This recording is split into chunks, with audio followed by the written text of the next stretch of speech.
کہ گردوں کو افیکٹ کرتی ہے ڈائبٹیز؟ جی بالکل کرتی ہے، اور جو پچھلے کچھ 5 سے 10 سال میں جو کرونک کڈنی ڈیزیز جس کو ہم میڈیکل ٹرم میں ڈائبیٹک نیفروپیتھی کہتے ہیں، وہ بہت زیادہ کیسز کامنلی دیکھے جا رہے ہیں اس لاسٹ جو 10 ایئرز ہیں اس میں، کیونکہ انکنٹرول ڈائبٹیز بہت زیادہ ہو گئی، خاص طور پہ ٹائپ 2 جو ڈائبٹیز ہے وہ پراپرلی مینیج نہیں ہوتی. جب اور خاص ٹائم پہ جب یہ پراپرلی مینیج نہ ہو 2 سال 3 سال تک، تو پھر جو ہے کرونک کڈنی ڈیزیز کی کمپلیکیشن سامنے آتی ہیں، اور بہت سارے لوگ ہیں جو کہ پھر اسی کی وجہ سے ڈائلیسس پہ جاتے ہیں، کئیوں کا ٹرانسپلانٹ ہوتا ہے، اور کئی جو ہے دنیا سے چلے جاتے ہیں. ہائے ہائے. اچھا، ڈائبٹیز ہونے کے بعد یہ ساری چیزیں آرگنز جو ہے ہمارے متاثر ہونا شروع ہوتے ہیں، رائٹ؟ یا یہ اندر ہی اندر پہلے یہ ساری چیزیں ویک ہو جاتی ہیں اور بعد میں پتہ چلتا ہے کہ نہیں ڈائبٹیز ہو گئی ہے؟ دیکھیے، جو ٹائپ 2 ڈائبٹیز ہے نا، خاص طور پہ وہ لوگ جن کو موٹاپے کی وجہ سے ٹائپ 2 ڈائبٹیز ہوتی ہے، اوور ویٹ ہونے کی وجہ سے، لائف سٹائل کی وجہ سے، تو ان میں یہ ہوتا ہے کہ جو سمٹمز ہوتے ہیں، جیسے کلاسک سمٹمز ہوتے ہیں ڈائبٹیز کے، زیادہ پیاس لگنا، بار بار پیشاب آنا، ویٹ لاس ہونا، مسل لاس ہونا، یہ سارا جو ہے نا وہ ان لوگوں میں نہیں ہوتا.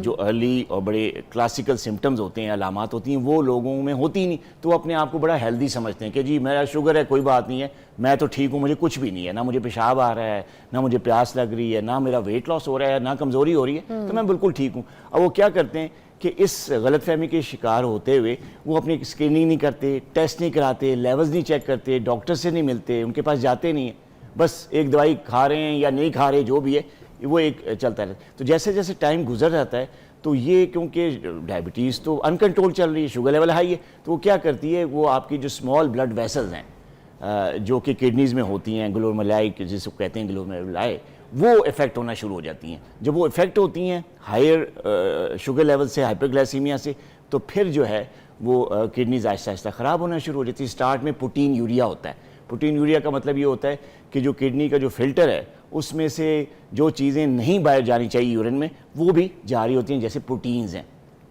اب وہ پروٹینز باہر نکلنا شروع ہو جاتی ہیں، نہیں پتہ چلتا، اسکریننگ نہیں ہوتی، وہ بس چلتے رہتے ہیں پیشنٹس، اور پھر یہ ہوتا ہے کہ پروٹین یوریا بڑھتا رہتا ہے، جس کی وجہ سے کڈنی کا جو فنکشن ہے وہ متاثر ہو جاتا ہے، اور پھر کریٹینین لیول جو ہوتا ہے، یوریا اور کریٹینین لیول وہ بڑھنا شروع ہو جاتے ہیں، اور پھر ہم کہتے ہیں کہ جی یہ کرونک کڈنی ڈیزیز ہوگی، یا پھر ایٹ دا اینڈ آپ کو کڈنی فیلر ہو گیا. تو یہ چیز ہوتی ہے اس میں. شاہد صاحب، یہ عام آدمی کو کیسے سمجھ آئے گی کہ میرے جو گردے ہیں وہ متاثر ہو رہے ہیں، یا پھر اس کو کوئی سمٹمز ایسے فیل ہوں گے تو وہ بتا دیں؟ بہت اچھا کویشچن ہے، لیکن جیسے کہ میں نے بتایا کہ جو ایسی ڈائبیٹکس جن کو موٹاپا ہوتا ہے، ان میں کوئی سمٹم نہیں ہوتا ڈائبٹیز کا کلاسیکل، اسی طرح جو کرونک کڈنی ڈیزیز ہوتی ہے، پہلی کچھ سٹیجز، سٹیج 1 یا سٹیج 2 پہ کرونک کڈنی ڈیزیز کی، نیفروپیتھی کی، سمٹمز ہی نہیں ہوتے، یعنی دیر از نو سائن، نو سمٹم، اور پیشنٹ سمجھتا ہے کہ مجھے کچھ نہیں ہے، بس ڈائبٹیز ہے، چل رہی ہے، تو کوئی سمٹم نہیں ہوتا. جب سٹیجز آگے بڑھتی ہیں، کڈنی ڈیزیز جو ہے وہ ایڈوانس سٹیجز میں آتی ہے، پھر سمٹمز ہوتے ہیں. پھر کیا ہوتا ہے کہ پاؤں پہ، اینکل پہ، ہاتھوں میں، فیس پہ سویلنگز آنا شروع ہو جاتی ہیں. یہ ایک سٹارٹنگ سمٹم ہوتا ہے. تو اس وقت تک قابل علاج ہوتا ہے یہ؟ جی اس وقت تک قابل علاج ہوتا ہے. پھر اس کے بعد کیا ہوتا ہے کہ کئی لوگوں کو یورین جو ہے رات میں زیادہ آنا شروع ہو جاتا ہے، پہلے نہیں آتا. پھر جب یہ کڈنی ڈیزیز ہوتی ہے رات میں، اس لیے کہ جب ایٹ ریسٹ ہوتا ہے پیشنٹ، اور بلڈ فلو، کیونکہ ایکسرسائز نہیں ہے، موبلٹی کم ہو جاتی ہے، بلڈ فلو بھی کم ہو جاتا ہے، تو پھر آپ کا جو ہے وہ، کیونکہ فلٹر خراب ہو چکا ہوتا ہے کڈنی کا پہلے سے، تو پھر آپ کو جو ہے نا پولی یوریا ہونا شروع ہو جاتا ہے رات کے ٹائم پہ. اور پولی یوریا، زیادہ پیشاب آنا شروع ہوتا ہے نائٹ پہ. دن کے ٹائم پہ نارمل رہتا ہے؟ دن کے ٹائم پہ اتنا ورک نہیں ہوتا، لیکن دن کے ٹائم پہ، رات کے ٹائم پہ ایک چیز پیشنٹ نوٹ کرتے ہیں جب سٹیجز آگے بڑھتی ہیں، فومی قسم کا یورین آتا ہے، جھاگ والا نا، جس کو ہم کہ فومی یورین کہتے ہیں، یا یورین میں جھاگ سا آ رہا ہوتا ہے، سفید سا جھاگ سا، تو یہ پیشنٹ دیکھ سکتا ہے، اس کو نظر آتا ہے اس وقت. یہ چیز ہوتی ہے. پھر اگلی سٹیج میں یہ بھی ایک سمٹم ہے کہ آپ کا یورین کا جو کلر ہے، یا اس میں ایک فوم یا جھاگ سا آنا شروع ہو جاتا ہے، جو کہ عام طور پہ نہیں دیکھا جاتا. اچھا، اس کے علاوہ جب آگے نیکسٹ سٹیجز چلتی ہیں تو پھر تھکاوٹ آ جاتی ہے، ویکنس، بغیر کسی ڈی ہائیڈریشن کے، بغیر کسی کھانے پینے کی کمی کے، بندہ ٹھیک کھا رہا ہوتا ہے، ٹھیک چل رہا ہوتا ہے، سارا کچھ ہے، اچانک ویکنس، فٹیگ، تھکاوٹ آنا شروع ہو جاتی ہے. یہ بھی اس کا سائن ہو سکتا ہے. پھر یہ ہوتا ہے کہ جب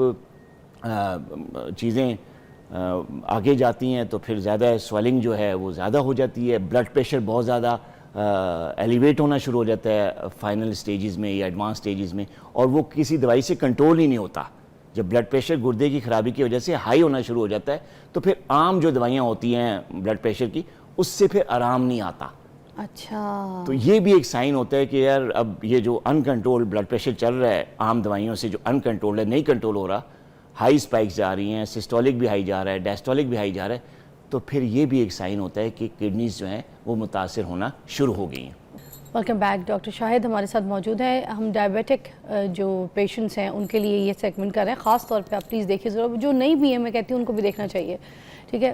اچھا, جن کو ڈائبٹیز ہو چکی ہے مگر ابھی ان کو گردوں کا کوئی ایشو نہیں ہوا ہے, تو وہ ایسی کون سی چیزوں کا خیال رکھیں جن کو ابھی گردوں کا ایشو نہیں ہے؟ کوئی ڈائٹ ایسی جس میں کوئی چینجز لے کر آئیں, کوئی ایسی چیزیں کھائیں یا نہ کھائیں, کیا کریں؟ یہ بہت اچھا کویشچن ہے, کیونکہ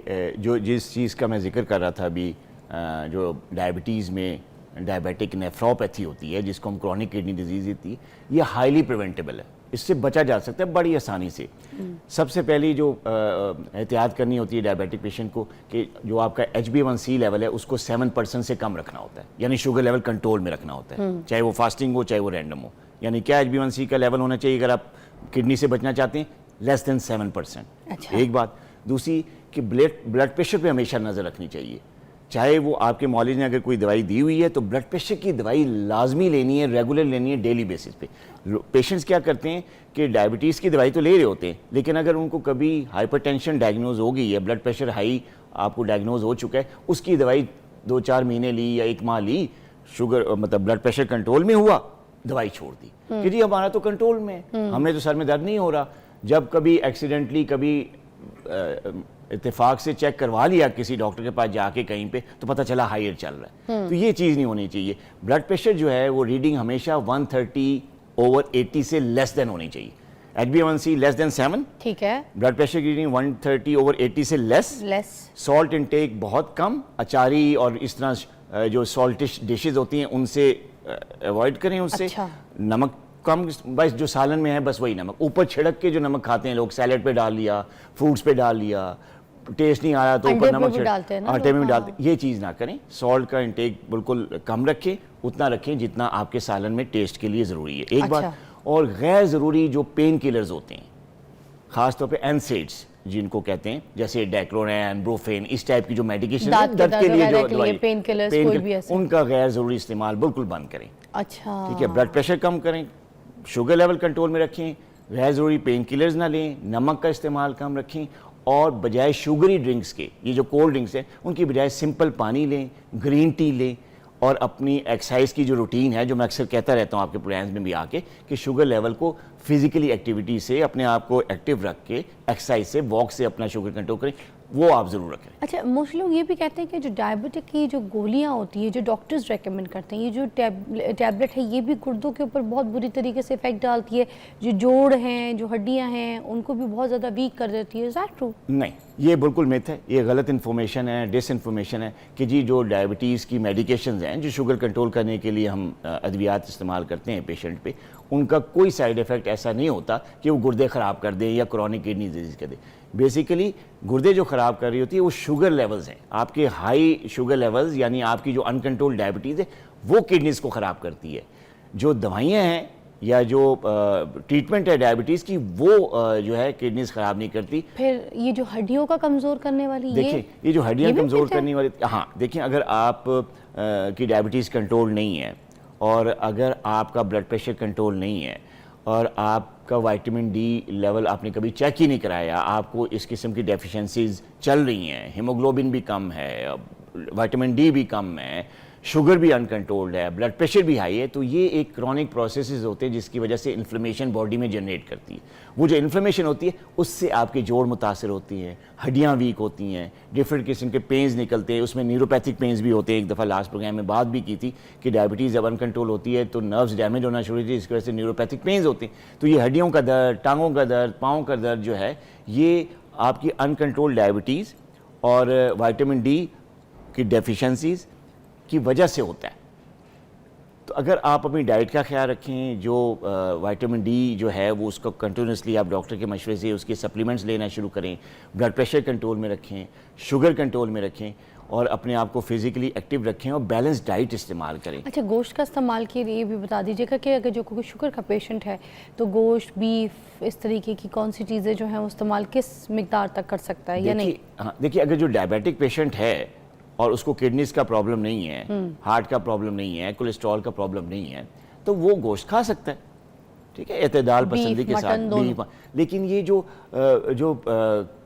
ہائی پروٹین ڈائٹ اور کریش ڈائٹ پلانز نہیں ہوتے جس میں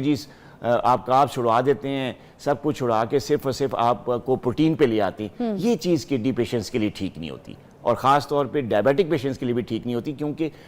جتنی بھی زیادہ پروٹین ڈائٹ میں ہوگی اتنی زیادہ کڈنی جو ہے وہ انڈر سٹریس جائے گی، اور کڈنی کے پیشنٹس اگر نہیں بھی ہیں، ڈائبیٹک ہیں، تو جو ہائی پروٹین ڈائٹ ہے ان کی کڈنیز کو خراب کر سکتی ہے، ٹھیک ہے، بلڈ پریشر ہائی کر سکتی ہے، تو جس کی وجہ سے آپ کی کڈنی خراب ہو سکتے ہیں۔ اگر کرونک کڈنی ڈیزیز ہے پھر تو یہ پروٹین ڈائٹ جو ہائی پروٹین ڈائٹ ہے اور کریش ڈائٹس ہوتی ہیں جس میں صرف گوشت ہی کھلایا جاتا ہے، چاہے وزن کم کرنے کے لیے، چاہے شوگر کنٹرول کرنے کے لیے، وہ بہت زیادہ خطرناک ہے کڈنی پیشنٹس کے لیے۔ کاربوہائیڈریٹس بیکاز 30-40 کے بعد تو ویسے بھی جو ہے نا آپ کو اپنے اندر کے کاربوہائیڈریٹس جو ہیں وہ کم کر دینے چاہیے، جو آپ کی غذا کے طور پہ آپ لے رہے ہوتے ہیں، وہ اگر آپ تھوڑا سا کم کرتے تو آپ کی شوگر انٹیک بھی، انسولین بھی، سارا کچھ نارملائز ہو سکتا ہے۔ آپ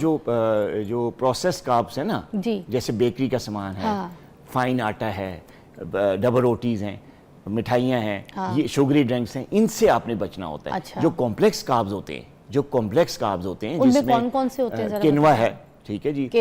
بارلے، جو ہے۔ سر کنوا بڑا سنتے ہیں، Kanva what is this Kanva is exactly ہوتا کیا ہے؟ سمجھے اوٹ ہے ایک، اور اٹس اناج کا ایک ٹائپ ہے، آپ کے اس کے اندر ہائی پروٹین کانٹینٹ ہوتا ہے، اومیگا 3 فیٹی سیڈز میں سے کچھ ہوتا ہے، فارم کیا ہوتا ہے یہ؟ جی اناج، مطلب I'm not getting، یہ ایک اناج ہوتا ہے یا ایک سیڈز؟ جی کنوا بیسیکلی اناج ہے، ایک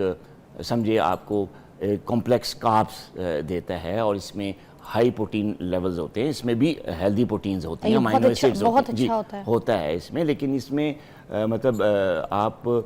کا شوگر لیول بھی کنٹرول نہیں ہوتا ہے کنوا لینے سے، اور جو لینے سے آپ کو فائبر بھی بڑا ہیلدی فائبر ملتا ہے، جس کی وجہ سے آپ کا معدہ بھی ٹھیک رہتا ہے، جو کاربس کی ایبزارپشن سلو رہتی ہے، شوگر کنٹرول میں رہتا ہے، سپائکس نہیں آتی، تو اس کے بہت زیادہ فائدے ہیں۔ تو اس قسم کے کاربز لینے سے، جیسے بارلے ہے، جو ہے، یا خالص گندم کا آٹا ہے جس میں فائبر جو ملا ہوتا ہے، اور اس میں سے جو آپ کا پیور چکی کا آٹا ہے جس میں سے کچھ نکالا نہیں جاتا، وہ بہت اچھا ہے۔ یہ کمپلیکس کاربز آپ لیتے ہیں تو کچھ انرجی کی ریکوائرمنٹ اس سے، کچھ تھوڑی بہت پروٹین سے، مطلب بیلنس ڈائٹ ہونی چاہیے، جیسے میں اکثر کہتا ہوں۔ لیکن اگر ایک چیز کو آپ نکال دیتے ہیں اور ایک چیز بہت ایکسٹریم لیول پہ جیسے پروٹین کھاتے ہیں، گوشت کھاتے ہیں، تو کرونک کڈنی ڈیزیز میں یہ ڈائٹ پھر نہیں دی جاتی، اس ڈائٹ سے مزید کڈنی فنکشنز خراب ہوتے ہیں، اور کئی لوگ جو ہے اسی ڈائٹ کی وجہ سے کڈنی فیلر میں چلے جاتے ہیں، ڈائلسس پہ چلے جاتے ہیں۔ اچھا سر، مجھے بتائیے گا کہ کچھ لوگ اس طرح سے بھی کرتے ہیں کہ جیسے کوئی ایک ڈائبٹک کی کوئی گولی کھا رہے، تو اگر کسی دن بد پرہیزی کر لی، کوئی زیادہ میٹھا کھا لیا، تو اس دن وہ کہتے ہیں رات کو بھی ایک اور گولی کھا کے سو جاتے ہیں، تو یہ پریکٹس صحیح ہے کیا؟ دیکھیے یہ پریکٹس ٹھیک نہیں ہے، آپ کو معالج نے جس ٹائم پہ اور جس ڈوز میں آپ کو میڈیسن دی ہوئی ہیں، آپ کو اسی طریقے سے استعمال کرنی چاہیے۔ آپ کو جو ڈائٹ ایڈوائز ہوئی ہے، جو آپ کو کھانا جس ٹائم پہ کہا گیا ہوا ہے، جس ٹائم پہ کھانے کا جو چیزیں بتائی گئی ہیں، آپ وہ لیں۔ اور اگر کبھی اوور ہو جائے کوئی اس طرح سے؟ اگر اوور ہو جائے تو پھر آپ اپنے معالج کے مشورے سے کوئی ایک آدھ میڈیکیشن لے بھی سکتے ہیں، یا مشورے سے، اس کے مشورے سے، یا پھر ایسا کریں کہ آپ اس دن اپنا تھوڑا سا جو فزیکل ایکٹیویٹی ہے، واک کرتے ہیں، جاگنگ کرتے ہیں، جم جاتے ہیں، جو بھی ایکسرسائز کرتے ہیں، اس کو تھوڑا سا بڑھا لیں، اس کی ڈیوریشن زیادہ کر لیں، تو بجائے یہ زیادہ بہتر بجائے میڈیسن کے آپ اپنی جو شوگر لیولز ہیں جو اسپائک آئی ہوئی ہے بد پرہیزی کی وجہ سے، وہ آپ اپنا ایکسرسائز کر کے بند کر لیں۔